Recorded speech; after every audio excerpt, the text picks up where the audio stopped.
Hey, folks. Hello, and welcome to a Healthy Deviant guest expert session with my wonderful, talented, brilliant, and beautiful friend, Terri Cole. Terri Cole is the author of a phenomenal book called Boundary Boss. And this is the essential guide to talk true, be seen, and finally live free, and also to live healthy. And we're going to be talking tonight specifically about the challenges and the importance of setting boundaries as a health seeker, as someone who is making healthy change and maybe facing resistance or confusion or trouble of one kind and another on the basis of the unhealthy default reality, our family of origin, our friends, our partners, our kids, our colleagues, and all of the rest of the folks who are probably still trying to do business as normal. And along we come hmm with our new plan for living healthy and free, and man, then all kind of trouble breaks loose. So Terri, thank you so much for taking time to visit with us this evening. One of my faves, Pilar. I'm so happy to be here. Thank you. Well, where are you in from? I always forget. You're an East Coast person. I feel like we met in New York many years ago, but it's been a little Yeah, while. Where are you living these days?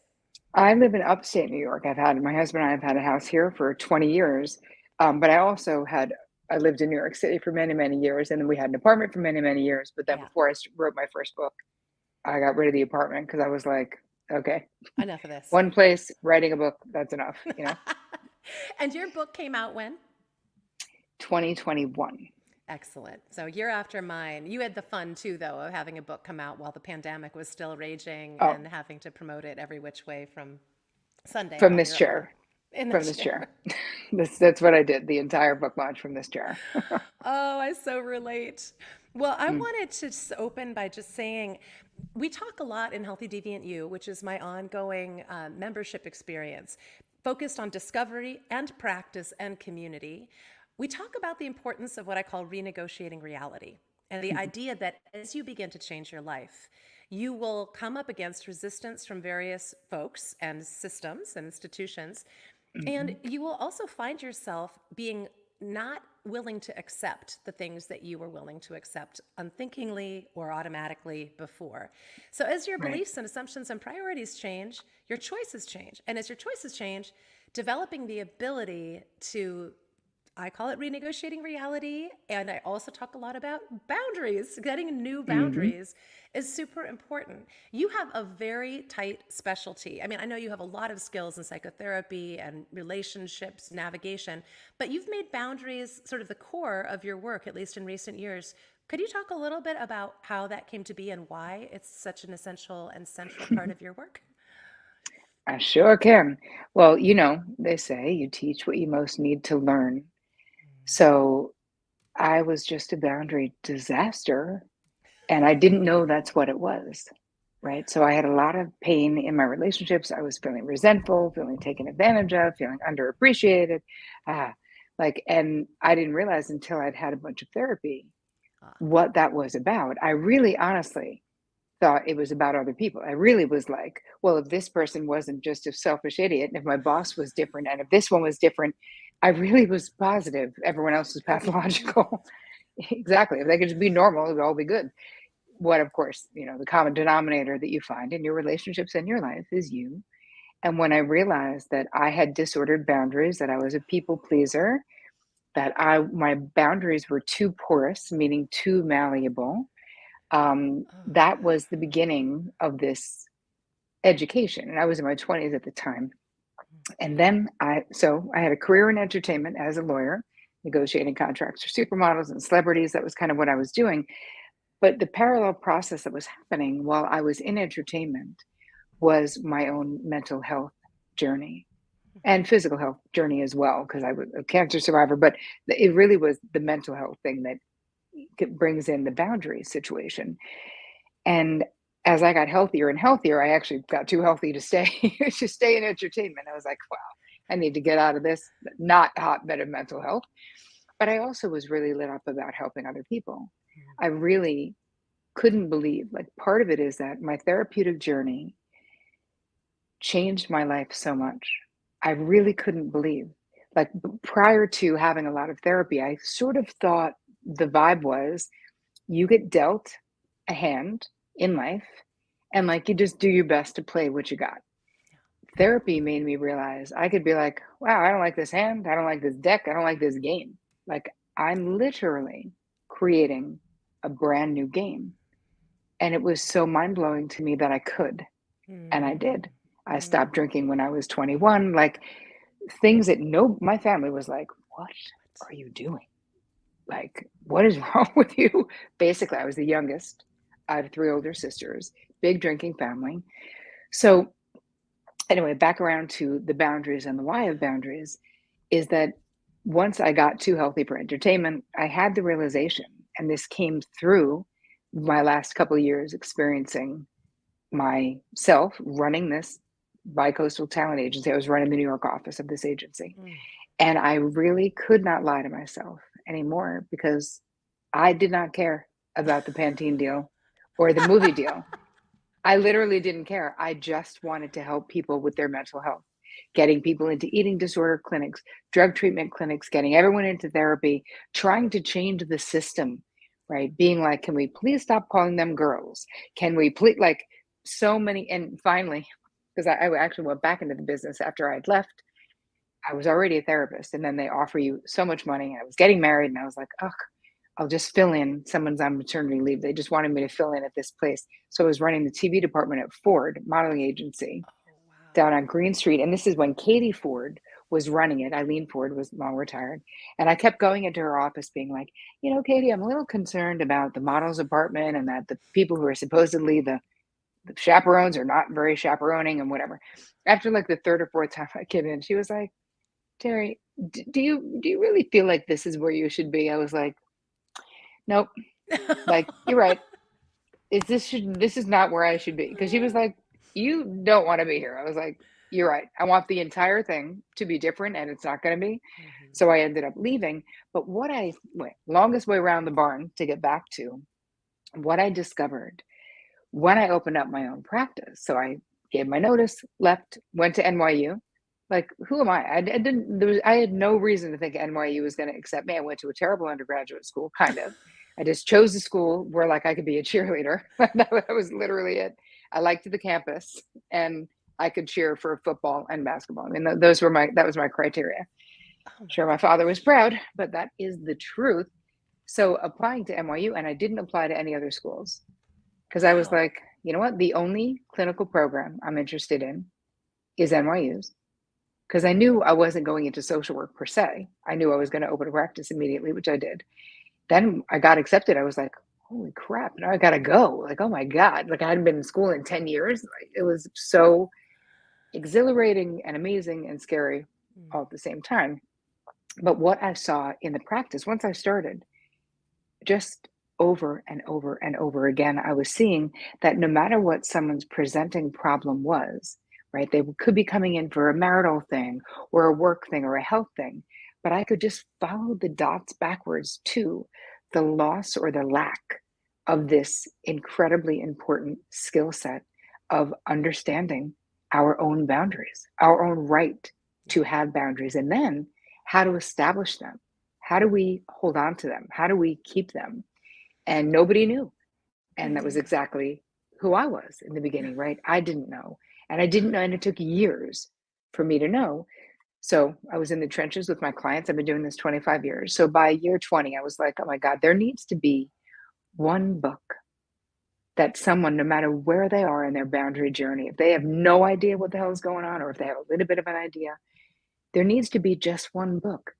Not like 44 books, not like 17 people with different opinions, just one book. So the way that I broke it down and the way that I teach it is your boundaries are your own personal rules of engagement, simply to let others know what's okay with you and what's not okay with you. And your boundaries are made up of your preferences, your desires, your limits, and your deal breakers. Mm. So it's not enough to know them, which in all honesty, most people don't. But it's not enough to just know them. It's the You must beginning. know them. That is the beginning. But then you have to be able to readily communicate them.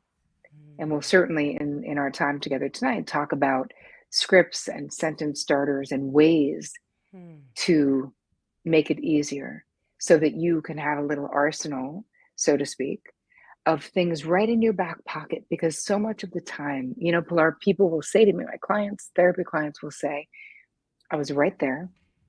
I was totally going to say something. And then I just didn't have any words, Wow. you Just know? like blank. Yep. That's very interesting to me. I'm so excited, first of all, to get into those nitty-gritty bits about what to say, how to say it, how to start, particularly for folks who are really not fluent, as most of us are not from the beginning. Mhm. We aren't, it's not modeled for us. Most of us didn't grow up Right. in families or systems where there's really great, healthy communication strategies around boundaries. So mostly what we've Yep. seen has been what doesn't work very well. And sometimes we've all suffered the consequences of people who are doing a not very great job of boundary setting that leaves us feeling confused or abused or like Hmm. clueless about how to, relate to other people. We feel like we're losing a lot in relationships, I think. One thing I want to just reflect on too, the journey that you described about your own physical health, around your mental health, around being in a business that wasn't the right business for you, and how toxic that ended up Hmm. becoming for you. I Yeah. think that's a really good description of what I talk about as the unhealthy default reality. In our world, most people find themselves in some combination of professional lives and personal lives that are creating toxicity for them that is like as bad or worse than subsisting on a diet of processed food and sedentary Hmm. pastimes, because it's creating this endless inflammatory cascade Yeah. of stress related chemicals and hormones. And I don't reach as far as to say, this type of emotion causes this type of cancer, but any type of Mm. physical any Yeah. type of stress that creates a physical cascade, which they all do, of chemicals that are inflammatory, Hmm. provoke all kinds of inflammatory disease states and conditions. So when I Yeah. talk about this as a healthy skill, I mean it at the level of mental health, but I also mean it at the level of physical health, of Yeah. noticing with amplified awareness, one of the very first nonconformist competencies of healthy deviance. Like, how do I feel in this situation? How do I feel in Hmm. this relationship, in this dynamic? What does this lead me to? How do I Right. behave? How do I choose? So let's talk a little bit about the list. You came through a few of them, and I like the way you describe them. I'm going to write them down as you say them. List them for me again, the different categories, and then we'll Sure. talk about each one in turn.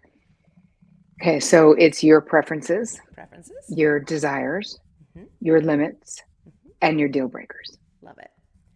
All right, let's start with preferences because this is funny to me. A lot of the time, the first thing that comes up around boundaries in my healthy change world is where people have now come to this conclusion that they are choosing to eat healthier, they Hmm. prefer to eat a certain way, and suddenly run up against all kinds of trouble with people pushing things on them that they are supposed to Hmm. eat that they don't want to eat, of not having things available, or not wanting to have the person bring their own food, for example. Can we just Yeah. talk about preferences in terms of food for just a moment, and then you can talk about some of the Sure. areas that comes up, but that's a really common one. Well, part of it is, I think we have to realize that our preferences matter Mm. and we don't need other people's approval to have a preference. And so if we look at the underbelly of like what's going on, well, it's threatening to others when we change, right? People love us the way we are, whether they are conscious of it or not. When we're changing some kind of a dance, we're changing something with them. And a lot of times this can feel threatening. They want you to be How you the used to way that be. they know you to be. And so, with a lot of my therapy clients, we would talk about ways to have the conversation of like, hey, and actually in my book, I taught one of the case studies is a client of mine, Maria and Gus, and she was wanted to be healthier. And they came from a culture where there was a lot of food and a lot of food pushing. And she was trying to figure out how to get her husband, who she had a very good relationship with, to support her because her weight was hurting her physically. So her knees were killing her. She just didn't want to. She was probably carrying an extra 80 pounds, let's say. And so it wasn't about beauty. It wasn't about being unworthy. It was literally about her health, high cholesterol, all those things. And he would get like, she would get to a certain point and start losing weight. And then he would like suddenly be like, oh, I made a reservation in our favorite Italian place to celebrate something. Or he would make his mother-in-law's, so her mother's famous crumb cake as like, I was just thinking about you. And she was like, it really hurts my feelings. I really feel sabotaged by this. And so we really had to break down, and I broke it down with both of them about what was really going on, and that she really needed his support. But a lot of times you need to get to there has to be a consequence. If the person continues stepping over the line, and her consequence was like, hey, because he was making like a whole bunch of really fattening food and they both cooked. It was a big cooking house. And she said, you know, I've been asking you to cook healthier. When I cook healthier, but it makes me feel like you're not supporting me. And if you can't, then I'm going to cook separate from you. Now, this wasn't to punish him. Right. This was how she was going to protect her own boundary instead of being sabotaged, instead of her healthy desires being sabotaged. And they ended up being able to work it out. And she ended up losing weight, and then he ended up losing a bunch of weight as well. But there was something about, you have to talk about the thing that's happening. So it's not just talking about, hey, please don't offer me crumb cake when you know I'm on a health journey and it's tempting to me and I don't want to eat that. It's, hey, this is what it means to me when you support me in my healthy desires. It makes me feel loved. It makes me feel supported. Are you worried that if I lose weight, I'll change? Are you worried that I'll be different or that it'll somehow come between us? Like, it's actually coming up with a way to have the real conversation, less about the power struggle of the conversation. And another thing, when we are creating boundaries, especially if it's something that's relatively new, you have to understand that a lot of people are going to feel threatened and they're not going to like it sometimes. But you're okay. And you're not that fragile. And neither are most of your relationships. And if you establishing a boundary for yourself, which you have an obligation to do and every right to do, if doing that literally blows up a relationship, it was not a solid relationship. It was built on your self-abandonment, you know? And that's probably our worst fear, that if we set a boundary, the person will either leave the relationship or leave the level of relationship. And Or that, just disapprove of us. Pilar, it doesn't even have to be, I mean, ultimately the unconscious fear probably is like death of some kind, so them leaving or whatever. But if we're people pleasers, if that's the way you were raised, and many of us, especially if you were raised as a woman, were raised and praised to be self-abandoning codependents. I mean, we just were. This is what we were, they're like, you're amazing. The more self-sacrificing, the better human you are. You got Betty being like, people being like, Betty's amazing. You'd love her. Should give her the shirt off her back to anybody. And you want to be like, Betty, keep your friggin' shirt on. Like, how about some discernment? We don't need to be ripping off our clothes and giving it to anybody. But think about the way we were socialized and indoctrinated into, if you don't have anything nice to say, don't say anything at all. If you can't, turn that frown around, be a good girl. Where's my happy girl? Like, there was a lot of pressure, I think, growing up, certainly in my experience and many of my clients, and probably you too, Pilar. Oh, accommodate, be helpful, be Yeah. friendly, have no needs, solve Yes. problems. Yes. Have no Yes. needs. Exactly. And yet the reality is we have needs. It's impossible to have no needs. And when we don't honor them, we become angry. We feel martyred. We feel unimportant. Resentful. We feel so resentful. We feel bitter. We're like There's mad. a new toxic cascade, right? All that anger and resentment and seething frustration and grief that is unexpressed. Yeah, I can see that not being a good thing. Yep. With regard to preferences, is there, like, I remember Preferences are not rational. We would be arguing about something ridiculous like we liked soft soap back in the 1980s when it was new and fancy, and my dad Mhm. liked bar soap. And we're like, but dad, it's like a pump. It's easy, you see. My dad would take the top off and pour it into his hands, and he just like he liked more contact with his soap. And so the three of us one day were just like, Dad, what is with you in the soap? And he's just like, honey, preferences are not rational. Do you think it's important that a preference be explainable even for you to have the preference, or is it just important to have the No. preference and to be able to state it clearly? Yes. I don't, because I think here's the thing with preferences. They're not right or wrong. Yeah. They're very personal. You can prefer tea over coffee. If I prefer coffee over tea, neither one of us is wrong. It's just the truth. But why it's important to express it to the people in your life is because your preferences, your desires, your limits, and your deal breakers, they're not just your boundaries. They also make up who you are as a person. So when we Ah, share our preferences, the people in our life are getting to know us in a real way. We're allowing them to. It doesn't mean they're always going to acquiesce to what we want. Like, this is where negotiating comes along in relationships. hmm, But I think that many of us have been sort of sold a bill of goods about how being easy breezy is the way to go. We kind of all want to be the cool chick who's got no needs. We don't want to depend on anybody. We're like, you know me, no fuss, no muss. It's all good, I'm even when it's fine. not. Yeah, Yeah, yeah. it can't all be good all the time. Hey, hold on. I'm sorry. My Dog. geese Geese. tapping on my window. So weird. Get out of I can't here. hear Like, them, but I love the idea of knowing that they're there. Your like little yeah. flock of geese are like running around in Uh-huh. your yard. Yes, they're tapping on my window. Anyway. My folks are really used to normally my dog Sally Sue is just there in the background, like, and occasionally we'll just go crazy when the UPS guy arrives, and I'm like, "Welcome to my world, working Yeah. from home." Hashtag. Okay, this is great. All right, well, let's talk a little bit about desire. So, and Mhm. desires in plural because I think it's great to have more than one. Yeah. Uh, I think that one of the interesting pieces around healthy and health change, particularly around desire, is that a lot of health seekers have been taught to that desire is the enemy.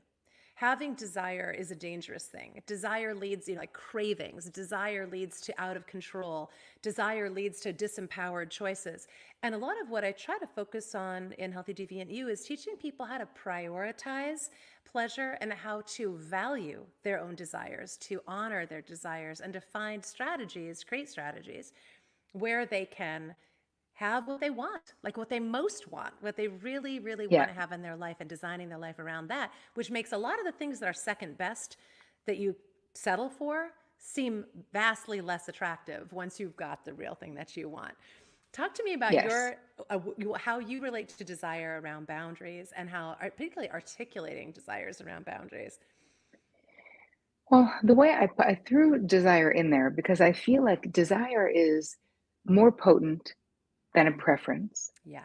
And it has to do with, like, desire. What is, when you're in a relationship with someone, do you desire the same thing? To retire somewhere warm? Do you desire, like, it's like lifestyle. It's, will we stay healthy together? Do we have that desire? A desire is more, how do you want to live, in my estimation. And it's important, especially in your relationships, especially if you're building a life with someone, to be honest about what your desires are. You have people who get into relationships and feel like, well, we'll work it all out later. You get into a relationship young, you're like, well, they say they don't want kids, but I think they're going to change their mind. Like, those are desires, and you really have to go with what people are saying, and what people are saying, and sort of take it at face value. So knowing your own desire is important. Mm. What kind of, the desires for your life, for yourself, what kind of, how do you want to live? That's the way that I see it. Mm. This is really interesting to me because this does come up a lot. And in fact, there have been a bunch of conversations about this recently in our Healthy Deviant You members Facebook group, as well as my public, it's not exactly public, but it's a more public Hmm. Healthy Deviant group. And I know, by the way, right now we've had some issue with our stream going direct into Facebook, which is why we're not getting a lot of comments. But Tracy has directed Okay. people over to YouTube, where we're also streaming. And the Okay. replay of this will show up. And the people that I'm talking Sure. about will know who they are. But one of my members of HDU had said recently that she had become aware that it was very difficult for her to access her desire, that she had been so trained to either be on the Mm, alert for danger and avoiding a pretty chaotic household with a narcissistic, probably parent, among other things, that hmm there was never really room for her to have her preferences known or respected. And it was a kind of, I got the sense, at least from the way she described it, that she hadn't had a lot of experience feeling safe in articulating her desires, that there was almost a hmm danger either of somebody sabotaging the thing that she most wanted being a point of vulnerability. Like, someone knows I want this, they're not going to let me have it, or they're going to use it against me in some way. Yep. Or just having kind of settled for a base level of survival where desires really were not part of the currency of her daily life. And so having to re-educate herself on how to feel desire in her own body and how to make choices that served her own desires rather than the circumstances that I just described. Does this sound familiar to you? Is this something that you've encountered as a psychotherapist, Terry? Yes. And I think that part of what we're describing is being raised in an atmosphere where there wasn't a lot of emotional safety. Yeah. Because if you were raised in an atmosphere where it wasn't safe to dream, if you had a lot of dream crushers in your Mm. life, or people who were, their boundaries are disordered, or there is a kind of a level of like abuse or sadism, like it Yes. is, you are an emotionally untrustworthy person if someone tells you something is important to them and then you later throw it up in their face or mock them Yeah. for it, right? This is emotionally abusive behavior. Yeah. It just is. And so when you have that experience, it doesn't feel safe to even within yourself to know it. So I think that the first order of business is taking sort of an inventory about your childhood experiences. Mm.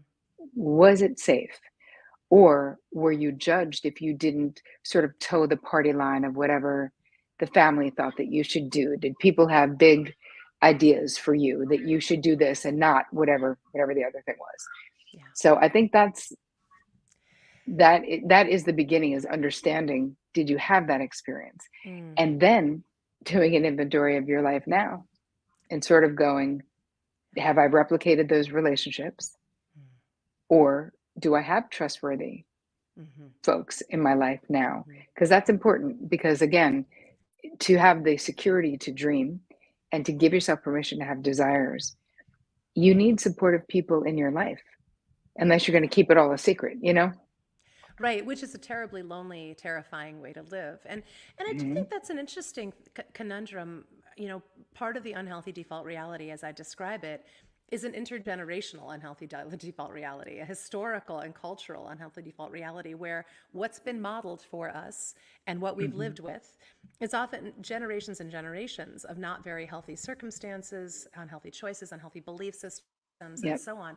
So extracting yourself from that as a healthy deviant is revolutionary and renegade thing to do in a number of different ways. But like, you're breaking the rules of your family of origin in many cases, the systems of Yep. your workplace. We're going to talk when we get the limits. I'm excited to talk about that one next because that comes up a lot Mhm. around work. Um, but it's like, I don't know who I am outside of all of these structures that I've grown up with. I Mhm. don't really know who I would be. And it's sweet. This one of these person I've been talking about started making these very small decisions, you know, of like little purchases that were things that she wanted for herself, choosing this and not that, and like reveling in that feeling of Mhm. like, I can have a preference, I can have a desire, it's okay, it's safe for me to test this out. And that return of a sense of identity that is the authentic identity of, not the identity that you were told you had to be, or the only identity available in your family, or the only Right. acceptable identity in your cultural system. That's a very interesting thing, that desire and identity, you kind of have to have authentic desires to be and express yourself. But most, I mean, a lot of people, especially women, like you said, I think have been, well, and men too, in a way, you know, you don't think about male desire, you think about like male goals, Guys are told to go for Yeah. their goals, and it Yes. isn't often their Exactly. natural, real desires. So that's intriguing Right. to me. They Hmm. fall in the same category, I think. And what you're talking about, the way that I would talk about what you're talking about, is your downloaded boundary blueprint. So it's basically very same thing, just a little bit different, but it's these notions, this unconscious paradigm around how things should be, about how we should be, about how relationships should be, about how boundaries should be. This is a paradigm that already exists in our unconscious mind.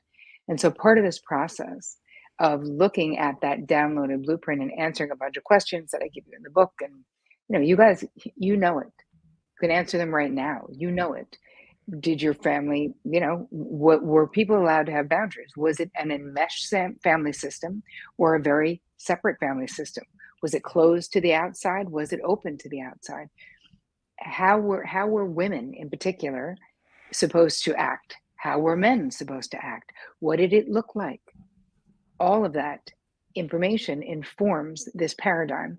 So if we don't go to the basement of our mind, look through those dusty boxes and go, do I really feel this way?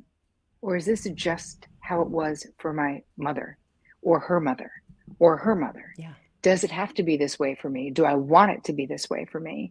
And do I believe that to be true? So we have a choice, right, of doing something different. But you have to know what that paradigm is in order to choose something different. Yeah. Yeah.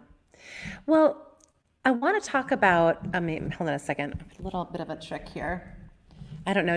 Tracy told me that my volume was a little bit low, so I'm turning it up a little bit to see if that helps. I don't know if I got knocked when I was messing around with other things. Tracy, let me know if you can hear me at all better now.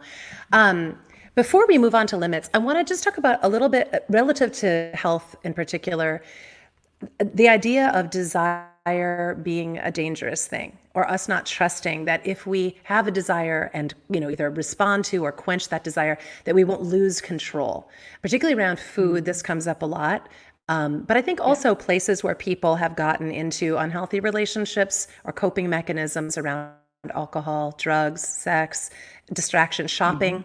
I think I want something that's going to make me feel better. And I've learned that that makes me feel worse. So I've got a healthier idea of how I want to relate to my desire. But now I don't trust my desire anymore. So that idea that I have to be Right. wantless. How do Yep. you see desire? How do you talk to folks about that and kind of navigating the danger zones around desire? I think we have to make the distinction between compulsion and desire because they're not the same. And so, what we shouldn't trust is the compulsion, Yeah. right? The desire, there's nothing wrong with the desire. And I think a lot of times we confuse, wanting to have a drink to numb feelings that we don't want to feel. That is not the kind of desire I'm talking about. Mm-hmm. That is more of a compulsion. We have to look at, why do I want it? Yeah. So let's be discerning and like sort of split the hairs of what we're talking about. If what you want is damaging to your body, to your sense of self, to your soul, to your spirituality, then that's not a desire. That's more of a compulsion. That's a desire to mood alter. Yeah. Yeah. They're different. Yeah, they're very different. And I'm thinking now of a couple of other members who are folks who are in recovery who got clear about that early. And it was in some ways the very beginning of the turn into a much healthier way of life. Like once they were free of the daily compulsion to do the thing, they may always have that compulsion, but they were actually able then to feel second level and third level desires. So it's like suddenly, oh, I have a desire to create art or write a book, or oh, I have a desire to live in a Absolutely. more beautiful place, or I have, yeah, that you almost have to get like the filter of the compulsion has to kind of subside for you to feel the real thing. That's very cool. All Yeah. right. Well, I want to now talk about limits because I know that's another thing. And by the way, for folks who are just tuning in or catching us, Terri Cole is the author of a phenomenal book called Boundary Boss, The Essential Guide to Talk True, Be Seen, and Finally Live Free, which is the nature of healthy deviance, right? It's all about living free. And Terri, I know you also have a workbook that is brand new, and we're going to talk about that in more depth. But tell me, is it just a Boundary Boss workbook if folks are trying to find both books online and order them together? Yes, you can. Right now, you can pre-order on Amazon, would be my preferred place because that's where we're counting it. And then you go to boundarybossworkbook.com, and we have a whole bunch of bonuses that you get for pre-ordering. And it really helps me as a young author, a more newish Yeah, author. Pre-orders are really important. They're really important for any author, but especially one with I only have one book out, so it's a limited track record. So it lets the booksellers know that there is a demand for this book. And so that's instead of maybe fantastic. ordering one, they'll order five. For example, just saying, you could do that. I love that. Boundarybossworkbook.com. Okay, go. So let's go talk about limits now a little bit. Limits, I'll tell you a couple ways that this has come up. The one that comes to mind immediately is work. And so we have some strategies inside of Healthy Deviant You and inside of my book, The Healthy Deviant, that have to Mm-hmm. do with reclaiming your mojo. So phase one of Mm-hmm. Healthy Deviant work is amplified awareness, noticing how you're doing, noticing what's going on inside you and around you that influences you. And then phase two is reclaim your mojo. And this is when you begin figuring out what do you need to do to feel better and to get back your vitality and energy and focus and clarity so that you can make the other changes that you want to make. What a lot of Okay. people realize is that they are exhausted from working uninterrupted hours at a time. There's a strategy we Mm-hmm. have it in Healthy Deviance called ultradian rhythm breaks or renegade rituals, where you sort of break your day up with these rest spots and things, but they're not considered normal inside of workplaces. To take Mm-hmm. breaks every hour and a half to 2 hours is completely Yeah. no one does that. So setting these limits around the hours I'm willing to work, the amount of time I'm willing to work without a break, which is unbelievable, the number of hours people are expected to work without anything, other than a bathroom Mm-hmm. break maybe. And when I go home, what the limit is around that. Can you talk a little bit about the strategies or like the dynamics that you think it's important for people to keep in mind if that is an issue for you, for them? Mm-hmm. Well, part of it is you again, we have to look in and go, what is burning me out? Yeah. How am I spending my time? Getting really clear. Same way we need to be clear about where a boundary is needed. So how do we do that? We do a resentment inventory, right? So we look and go, huh, what am I mad about? Like what am I feeling mad about? And to whom? Like, am I feeling angry? This is sort of the same thing. You can do a resentment inventory about your limits, about where are you giving beyond your limits. So think about what limits are. We have limits around work. This is what we're talking about. A lot of people don't have the limits they need, but it's also the nuance of setting limits in your relationships where your friend says, I'm moving on Saturday. I really could use your help. We're starting at 7 a.m. and going until 10 p.m. And setting a limit there could be, hey, I'm slammed on Saturday, but I can help from 10 to 2 or 10 to 12. And I look forward to helping. I'll bring Yeah. pizza or whatever, right? Yeah. Like setting a limit, meaning we are navigating, we are negotiating, we are letting someone know what our limit is. And this is in relationships as well, where you might have someone who has a desire to have an open relationship, and that may not work for you. That may, your limit may be like, no, I wouldn't like that. I don't want to do that. If the person insists, then we move into the deal breakers Mm-hmm. because now you're at an impasse, right? But we'll stay with limits for the moment. Yeah. I think it's important that we get dialed into where we are over our limits and where we struggle to set limits. It could be in relationships with grown children or teenagers or at work where they just pile more work on Yeah. and you just have an insta yes rather than saying, I really need to look at what's on my plate and I'll get back to you, Mm-hmm. right? Because, Mm-hmm. Mm-hmm. part of what I think is very powerful for folks is learning to say no. Like, how do we actually do it to say no? And we can, when we're done with this, we can talk about that. Oh, I'm excited to talk about that. I think giving language to boundaries is so important.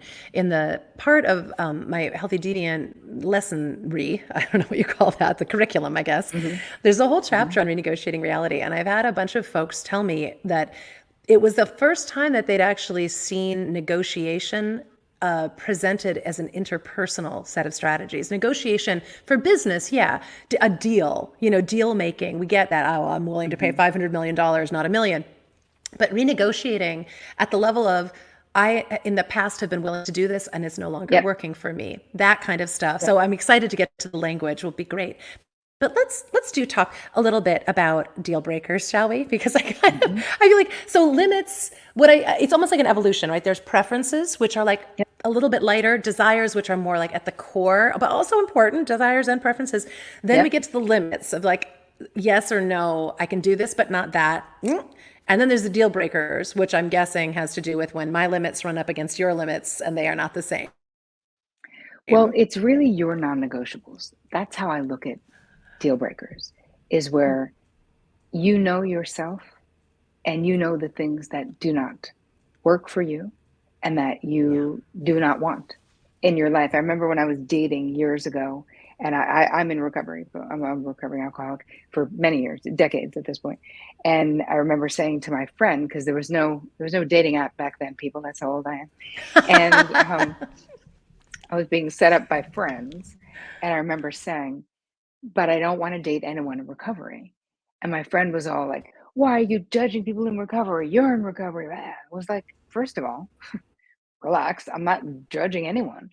I know myself. In a relationship that I'm in, there could just be one addict, and that's going to be me, and that's going to be enough. Someone else having an addiction issue, I feel like it's going to be triggering for me. That's it. So your deal breakers, like I explained to my friend because I loved her, right? And I wanted her to understand, but I didn't need to because your deal breakers, the non negotiables in your life, the way that you want to live, the way that you want to eat, the place, the area, the weather that you want to be in, the way you want to move your body, all of that is personal to you. And you have every right to whatever that is. So, knowing your deal breakers, knowing your non negotiables, and learning to be able to communicate them will save you so much pain in your life and in your relationships because you can establish your boundaries early and often. And when you do, people will reveal what they're capable of or what they're willing to do. Or if you're a good fit, it's not even like someone's wrong and someone's right. But if we don't talk about these things, how do we know? Yeah. Well, let's talk about talking about it then, because I do think that, Hmm. we started talking about the problem of like not having the words to express whether it's your preferences or desires or limits or the deal breakers. Like, what are some strategies that are either, global for these? I think you talk about them as conversation starters or something like that. And are there specific ones that work better for certain categories than others, or are they kind of fungible? Like, what do I need to learn how Yes. to do to say? Yeah, So, like sentence starters, we're talking about, right? sentence Like starters. There you go. language to use. Yeah. So, I mean, listen, we can always start with one. And actually, I did not make this up. This is from Nonviolent Communication, Marshall Rosenberg. I'd like to make a simple request, right? Because there's something gentle about making a simple request. When we're talking to someone that we love, we can always start with kindness. We can always start with sweetness. We can always say, I love that you always think to include me, and I can't go on Wednesday. Like if we have to tell someone no and we kind of feel bad about it. So there's all of these ways that we can talk directly without verbally punching someone in the face. You can say, if it's a work thing, and let's just say you had an issue with someone in the meeting the week before, you can say, oh, I actually wanted to bring to your attention. And then you say the thing you want to bring to their attention. Oh, in last week's meeting, when I was giving my presentation, you were on your phone. I found it distracting. I'd like to make a simple request that you not do that, please, when I'm talking, right? The simple request can be used for so many things. But I think it's also important when we're talking about language for those who feel compelled to say yes, like instantaneously to things, that we almost feel bad that we shouldn't have time to think about it. I think that there's a strategy that I give to my clients where we buy time. We first buy time. How do we buy time? That you make a commitment for the next 7 days that you are not going to give an insta yes to anyone for any reason, unless they want to give you free $5 million in cash, maybe. But anything else, no insta yeses to. And how do we buy time? We say, thank you so much for thinking of me. I need to check with my partner, or check my calendar. I need to check whatever. I'll let you know on Thursday. Again, it's like starting with the appreciation. Or you can also say, I used to say this to my clients, and they used to use it. I've instituted a 24-hour decision-making policy for my Saturday, so I'll let you know tomorrow. I love that. You I can like just the say idea of it. a policy. Yeah, yeah, Yes. yeah. It's the same way that if someone is trying to borrow money from you, you can say, because I never think it's a good idea. I'm just saying, like, there's so many ways it's going to go wrong, that is so bad for the relationship. So you can say, I cannot believe how loud they're being. Can you hear them or no? No, not at all. That's unbelievable. Because I was about to kill my husband. I'm like, why do you need to clean the coop right now? Anyway. No, I can't hear it at all. It's fine. So money lending, we were talking about, being able to say, hey, I have a no lending policy. It's not personal. It's just my policy to protect my relationships. Right? So we don't have to lend people money, and we don't have to do things we don't want to do. So there is that buying time where you just go, hey, I'll get back to you. And why does it matter to do that? Because it is so much easier to come back and give a no if you haven't already given an insta yes. And then when you do come back, that's when you can use some of the other sentence starters of hope, we actually have plans on that day. Hope you guys have a great time. Like, here's the thing you don't need to do, and I think many of us feel like we have to, is you don't need to give a dissertation on your no. You don't need to convince someone that you have a right to say no to something. We're all volunteers. Unless we're talking about minor children, every adult relationship you have, including your family, these are voluntary. So you decide how you want it to be. You decide how you're going to interact. And we can do all of this very lovingly. I think the myths around boundaries, good boundaries, are really run deep. And it's like a drag, because it isn't true. People think that you have to be mean, and that you're being selfish, and that you have to verbally punch people in the face. And none of that is true. Boundaries can always be done with love and kindness. It is the most generous thing you can do, because really, when we think about it, Pilar, saying yes when you really want to say no, under the guise of being nice, I don't know, man. Is that nice? It's not that friendly. Nope, it's not. And I think too, it's misleading. It's misleading. It's dishonest. You're basically lying to the person that you think you're saying you want to be in a relationship badly enough to betray yourself to, but you're betraying them in the process. Yeah. Correct. Yeah, that's so interesting to me. And I am thinking about how each of these categories of preferences, desires, limits, and deal breakers, there's maybe a different tone to the conversations, but the strategy is the same, which is particularly if you're inclined to give up boundaries, to be boundaryless by reflexively, automatically, buying yourself a little bit of time to think about it by saying, I'll get back to you, or I have a policy, or I can't to that right now. Give me 24 hours to get back to you, or whatever it is. It's almost like it's just enough space to return back to yourself and run it through your own system. A system that, for those of us who live in an unhealthy default reality, a system that is typically frayed, overwhelmed, distracted, exhausted. It's really an answer that's coming from the unhealthy default reality, not an answer that's coming from you. So when you can get back in contact with yourself, suddenly you have a more intimate yes or no, or a more nuanced yes or no. Like you said, I'm not available all day. I could come from this time to this time. I'll bring pizza, whatever that is. Yep. There's a way to find a yes. It could be a yes, I think, too, to the person and the relationship, but not to the request. And I like that too, Yep. that you're that friendliness, that starting from a place of appreciation or love or kindness. To me, I can see how that would make it a lot easier for folks to then land the rest of the truth, whatever that truth is for them. Yes. And you can also have like humor. If your friend asks you to like do an 8 p.m. dinner with her horrendous in-laws, you can say, gotta say no to the 8 p.m. dinner, but I'm always a yes to you, my friend. Let's do brunch over the weekend. Like we can use humor, we can use kindness, Yes. and we don't need to self-abandon. We really don't. Yeah. Yeah.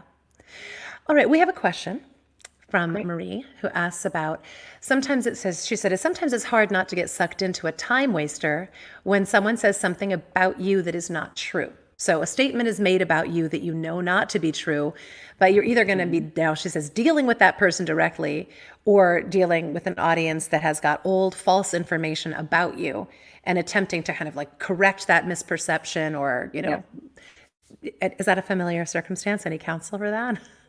It is. And my feeling is, I always say if someone has something to say to me, they will absolutely be required to say it to my face. So if other people say, this person said about you, I will say, well, I get that's not my side of the street because they haven't said anything to me. Yeah. So I don't need to be triangulated because that's what that is when someone drags you into, right, a triangle.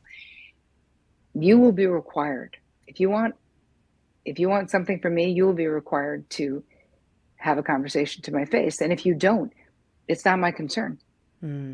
Like what you think about me is none of my friggin' business. And Yes. I really do live by that because listen, there's always going to be the critics, there's always going to be the trolls. So I think, Marie, back to your question, like don't get into the time suck. If someone says, well, Bob said you're an idiot, you can say, well, I guess Bob will have to say that to my face if he wants a reply. Or I didn't hear that from Bob. So that right Yeah. now that's only hearsay. Like Yeah. the more energy we put on stuff like this, the bigger it gets. So I just have a policy. If a friend is telling me something, especially when I was younger, like if you'd have a breakup and they'd be like, oh, I heard this about whatever, I would always say, hey, I don't need any information about my ex. I'm good. Purposefully, we blocked each other lovingly on all the places or whatever. Like that's what I tell my clients to do Yeah. now. But you don't need to. Like I won't even get involved with gossip, even if it's someone talking about me, where I go, I don't care. Yeah. You write what you think. If you have a beef with me, you will be required to bring that beef to my face. Yeah. And if not, I'm not searching around for it. I don't even care. Yeah. So anyway, that's my two Yeah. cents, Marie. Don't get caught. I love that. And I think that's interesting, just the reference to the idea of it being a time suck. It is also an energy suck. It's a life force suck.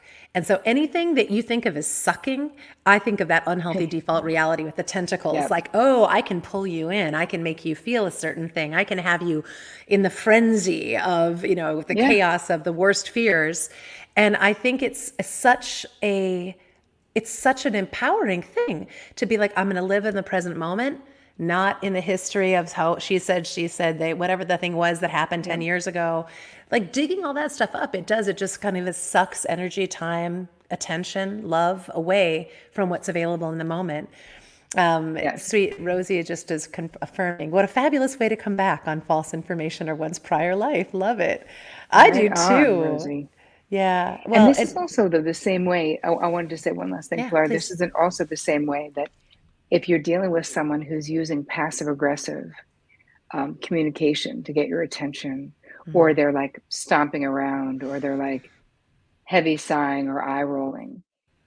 When I was younger, I'd be like, what's wrong? No, I do not do that now. I go, you know what? You want to have a conversation with me? You will not be talking in meta messages and fucking smoke signals. Like, use your words. You're a grown up. You got a problem, or you need my help. And you're not just going to be like, oh, crap. No, do you need help? Then you will call me and ask me for help and I will help you. But it's like there has to be a requirement, I think, for people in our lives to use words and the more that we use words, and I'm not saying this in the very beginning, and I wouldn't have probably been able, even known to do those things in the beginning of my journey of transformation, because I was too busy getting sucked into every triangle that came my way and every unhealthy everything. But you can opt out of these unhealthy interactions simply by saying it's not my thing. People are gossiping at the water cooler. You don't want to gossip. I would always say, all right, you guys, I'm on a negativity fast. I'm just saying, just is a bummer to me. So I'm on a negativity fast, like I would use humor, Love that. I love that. A negativity fast is a great idea. I think more of us should be on one of Mm-hmm. those. It just struck me because Rosie had mentioned it. Something in what you're describing reminded me of something that a member had talked about, where a partner would have a lot of reactivity, post-traumatic stress level, and it was really affecting her health and well-being, her mental health. And one of the things we talked about was like, this person's experience, it is not necessarily a reflection of you having done something wrong. The idea that this person is in a difficult place mentally or emotionally is not a reflection necessarily of you, and how to navigate that without taking all of that on. Mm-hmm. I mean, it's a different level of boundary. It's not so much saying, hey, you can't have PTSD, but it's sort of like, your PTSD doesn't necessarily mean that I am the person traumatizing you at this time. That it may be, Yep. there's a way to navigate my reality separate from yours, where I don't have to take on your level of mental pain in this moment. And that's something too, I just Correct. think that is so rarely modeled for us. It's really tricky to Oh yeah. identify when it's happening sometimes too. I think probably what you're really talking about, and this is probably one of the biggest challenges with healthy boundaries, is knowing what is my side of the street and what is that other person's side of the street. Like, what is my responsibility? What am I actually responsible for emotionally, psychologically, energetically, all of that? And so I think that what people misunderstand about boundaries is they almost feel like boundaries are a way to get someone else to do what we want them to do. It's And manipulation that's, in some way. Yeah. yes. And it really isn't. Our boundaries, even if you don't think the person is going to acquiesce to what you want, your healing is in the assertion of self. Your sense of self, your security, your confidence comes from knowing that how you feel, what you think, what you want matters. And it needs to matter to you more than what anyone else wants, thinks, or feels. I don't care who they are. What you want, think, and feel must matter to you the most. And it doesn't mean that you won't compromise. Of course you will. If we have relationships, we're always compromising. But you've got to know it, and you've got to be devoted to you. You've got to have your own back. This is just our only, we're live, as Cher would say, right? There's no dress rehearsal. Like this, we're doing this thing right now. And this is your only life this time around, even if you believe in multiple lives. So there's not going to be all the time in Yeah. the world, There's a right? level of There's finite advocacy. time, right? On this Yeah. planet. Totally. Yeah, I'm thinking about, we talked about, amplified awareness and then reclaiming your mojo. Number two, the third nonconformist competency is continuous growth and learning and raising your game. And this is really what we're talking about with this set of skills, is a way of like up leveling your ability to advocate for yourself, to ask for what you want, to negotiate a reality that works for you. And then guess what happens? You enter phase 4, where it says be the change. And suddenly you are now choosing to surround yourself with people who want to live in community with these same types of standards. You will probably alienate some people that don't want to live at the level of gameplay that you're wanting to live at now. And people that want to gossip and trash talk you or make agreements and break them constantly or have no respect for your preferences or limits, those people very well may fade away and disappear Yeah. into the background of your life. But guess what happens instead? You get a bunch of really new, wonderful human beings in your life who are Yep. with you in the same space. And it's so much more pleasurable and joyful and productive and worthwhile. You know? Absolutely. Yeah, And love another thing, that. Pilar, is that when you have healthy boundaries, when you are letting people know your preferences, desires, limits, and deal breakers, you are actually seen. You are known. Yes. So the intimacy in your life, the relationships you have, the friendships, they're so much more satisfying when Yeah. you're actually doing it from a place of what is true for you, without shame, without constantly managing up or managing down or managing all the friggin' people, without being too compliant, without being too people pleasing. It just feels so good Yeah. to be known for your unique and beautiful self. Yeah. And I think that all feel safer with each other when we're with the real version of the person. There's something in us, much like, our bodies don't really know what to do with most processed foods. Like our body's not sure how to digest them, where to store all that toxic gunge, its inflammatory response. The same thing is true with hanging out with people who aren't presenting the truth of themselves. And Yep. this is, many of us have learned it's not safe to present our true selves. But Hmm. when you find yourself in the company of a person who just really is who they are, we feel safer around those people. We feel happier and more comfortable around those people. So when we become those people, we're also being of service to other folks, I think, both by modeling it and creating space. Yep. And I could just imagine, for me, if a good friend of mine says, "Hey, I want to make you aware I have this preference," or "I've never shared this with you before, but I have a really strong desire," I would feel so much instantly more close and connected to that person to have them share the truth of that about. And the same thing with limits and deal breakers. And it's funny, like there can be a sting, I think, associated initially with someone who comes and says, either you crossed a limit or this is a setup that is going to, like there's a moment of like a bitter pill sometimes where it's like, oh, everything Hmm. isn't perfect and lovely and rainbows and daisies here. But in the Right. in the navigating of that real difficulty, there's intimacy and Hmm. connection available that wasn't available at the Absolutely. superficial. Everything's fine. Everything's fine. Yeah. Yep. Yeah. Totally. Yeah. And that, I guess, let's go back to the let's go back to the workbook for a second, because I suspect, as I have noted, we've had a little technical glitch that I'm not sure what it is, with a couple spots where apparently our stream isn't going through. So I know we'll get questions after the fact, but I suspect a lot of the questions that people have are, how can I begin to apply this wisdom in my own life?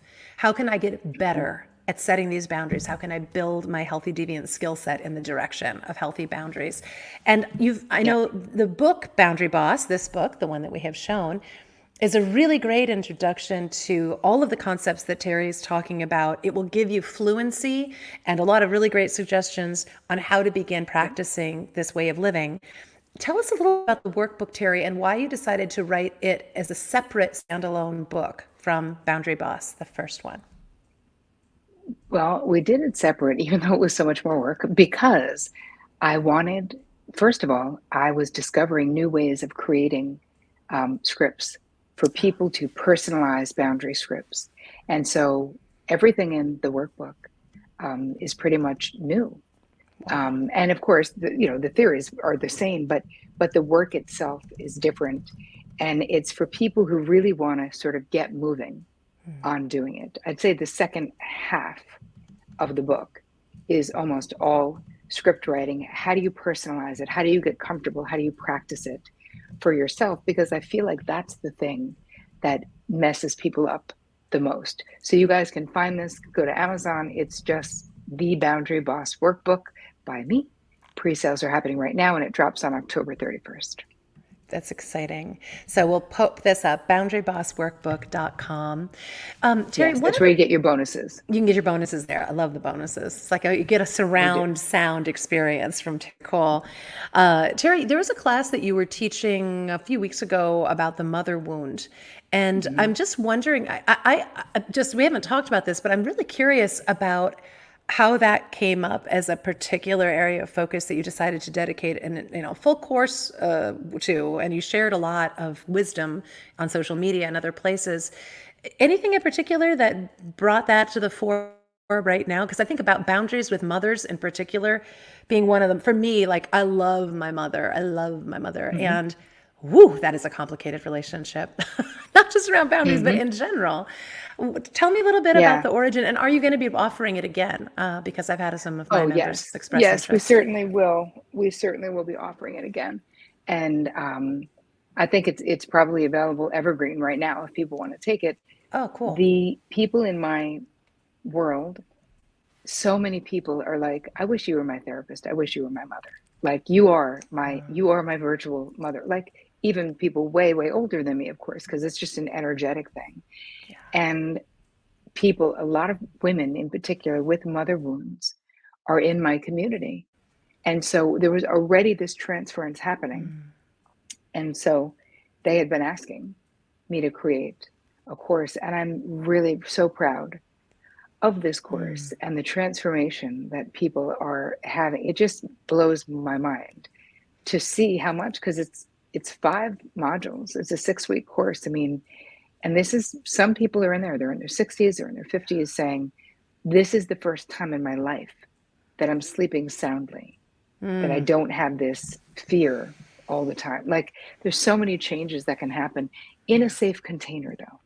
And Yeah. I think that it's really important that whatever you're doing, whoever you're working with, it's someone who is really capable of creating a safe container, because that is probably the most important thing for the transformation to happen. Yeah.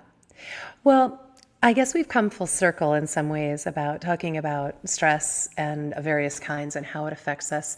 Our mental Mm-hmm. health is our physical health. Whatever it is that we're carrying around in our psychology, whether it's family of origin or it's cultural or it's just like the way life goes, addressing and healing these types of wounds are the kind of, I wouldn't say the last bastion, but they're just a frontier of health and health change that I feel like is so commonly overlooked, or people stumble into it sideways rather than just addressing it.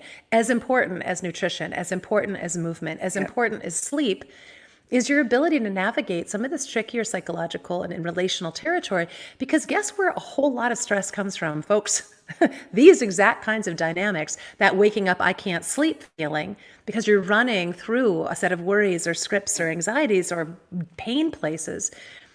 Just like you can get healthier by eating healthier and moving healthier, you can get healthier by addressing these types of things. And there's no better resource than my friend Terri Cole. If Mm-hmm. any of this is ringing bells for you, or you're going, Mm-hmm. ooh, it would be really interesting. It would be rich to have some conversations with my friends, my family, my partner, my coworkers, to talk about preferences, desires, limits, and deal breakers. Check out Terri's stuff. You will not be sorry. And Terri, anything else that we haven't covered this evening that you want a chance to talk about before we close? I just want to give people a place to start. So I think that it would be really helpful if you're unsure of like, where do I need boundaries? It's so overwhelming. Just do a quick resentment inventory. And this will be a guide for what relationships in your life where either a boundary is being crossed or a boundary is needed or some need is going unmet for you. But I feel like that's like the easiest place to start. And maybe want to start setting boundaries more with lower priority people. But if you really want to know where you need them, do a resentment inventory. Just who are you feeling resentment towards? And Wow. then look at the situation. Why? Is it because you haven't said something? Is it because they're making assumptions and you're not correcting them? Have you had the conversation and they still trample on your boundary? So really get Yeah. clear about that. And that is a great place to start. That is really high octane stuff. I'm very much like that. And don't we all have our little resentments? Sometimes our not so little resentments. It's like a fertile place to probe and to cultivate, Yeah. awareness, back to amplified awareness. Most of us, I think, will live a lot. I mean, most people live an enormous amount of their life not even knowing why they feel what they feel, but having a base level of frustration and resentment about the world. We talk in a Healthy Deviant You about becoming more aware, not just of the relationships you have with individuals, but the relationships you have with our culture. And sometimes I feel like I give it the name, the unhealthy default reality and this many tentacled monster, because I realize that setting boundaries with your culture is an essential part of this whole journey too. Of like, yeah, everyone else is doing that and it is considered normal, but that doesn't work for me. I have a desire to live a different way, a preference, a set of limits that's taking me a different direction. And if it means I'm not normal, if it means I'm deviating from what's accepted, so be it. I will find my way. I will renegotiate reality. And your And skills are I will great. approve of myself, Yeah. right? I approve of me. I don't have to conform. I'm not harming anyone Yeah. by not conforming, even if they feel threatened. But it's my job to take care of me. Oh, well, amen. I think that's a great place for us to pause this. Terri, thank you so much for Perfect. being part of my guest faculty for Healthy Deviant You and part of my Healthy Deviant community. I really feel like you're teaching such important skills for this time, and I look forward to doing more with you in the future. In the meantime, I Well, want to thank you encourage for having me. folks, go get Terri's books. Yeah, get the Boundary Boss book, get the Boundary Boss workbook, and hey, not a bad idea to get one for a friend or two, maybe a friend or two with whom you want to help renegotiate reality at work or at home Exactly. or wherever you are. Right. Well, Thank this you. has been Thank an you. Thank you. absolute delight, Terri. Thank you. And thanks to Tracy for helping us in the back end. Thanks to everybody who showed up tonight. If you have a question that didn't get answered, that you weren't able to get through because of the technical quirks, don't worry about it. Send us an email, support@healthydeviant.com, or make a comment in either of the Facebook groups that we're broadcasting into or YouTube. We will harvest them. We will dig them up. We will send along cogent answers to the extent we are able to, and or put you back in touch with Terri's amazing resources on all of the topics we've talked Yeah. about this evening. In the meantime, everybody take care. Healthy Deviants unite! Woohoo. Thank Terri. you. Woohoo!